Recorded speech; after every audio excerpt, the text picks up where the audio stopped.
जामखेड तालुक्यातील एका शिक्षकाच्या मुलाने महागडा फोन घेण्यासाठी वडिलांनी पैसे न दिल्याने आत्महत्या केल्याची धक्कादायक घटना घडली आहे. गजानन रामदास उगले असं या तरुणाचं नाव आहे. गजानन याने 23 दिवसांपूर्वी विषारी औषध प्राशन केलं होतं. त्यानंतर जामखेड येथील खासगी रुग्णालयात त्याच्यावर उपचार सुरू होते, परंतु डॉक्टरांना त्याला वाचवण्यात अपयश आलं.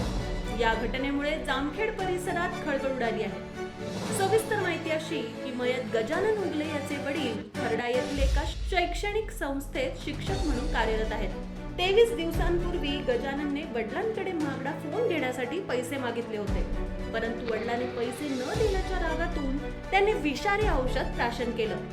त्यानंतर त्याला जामखेड येथील खासगी रुग्णालयात उपचारासाठी दाखल केलं होतं. त्याच्या प्रकृतीत हळूहळू सुधारणा होत होती. 2 दिवसानंतर त्याला घरी सोडण्यात येणार होतं, मात्र शनिवारी सायंकाळी त्याचा मृत्यू झाला.